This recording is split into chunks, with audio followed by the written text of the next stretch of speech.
Two big notes from Mock Draft World this week. Number one, you guys said you want more trades in Mia's Mock Draft 2.0. You're going to get more trades today.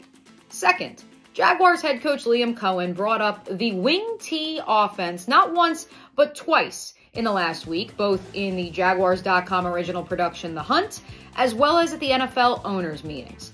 If the Jaguars are to run a modern version of the wing T, there is no better player to build your ecosystem around than Penn State tight end Tyler Warren. Yes, as far-fetched as it may seem, in this week's mock draft, I have the Carolina Panthers coming up from 8, and the Jaguars more than happy to fall back and pick up 3 additional picks, as well as a player in Warren, who had 8 receiving touchdowns this past year, 4 rushing touchdowns. He even threw for a score as well. He is the ultimate Swiss Army knife. You can't even look at him as a tight end because he just does so much for you in both the passing and the run game. And if you thought that was wild, I have the Jaguars trading back into the first round when the unthinkable happens.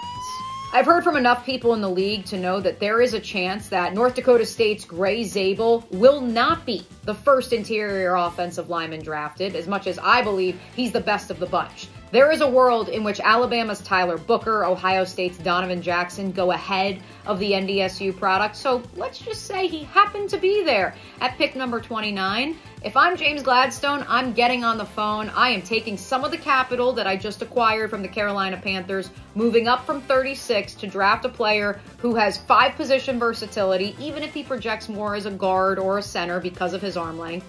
Don't be discouraged by signing Robert Hainsey and Patrick McCarry in free agency. Zabel is as competitive as they come. He's going to vie for a starting job. He's going to push those veterans as well as those who are already in the building. Ultimately, for me, though, if you're going to build this thing from the inside out, drafting an offensive lineman in the first round, being aggressive to go get him, is a massive statement.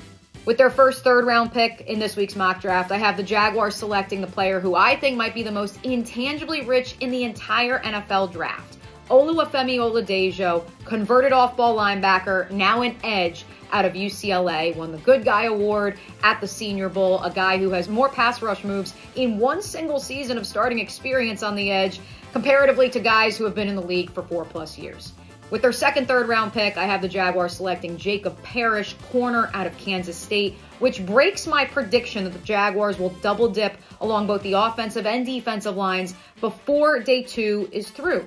Why do I have the Jaguars breaking my own prediction? Find out at Mia's Mock Draft Monday 2.0, available in full at 1010XL.com.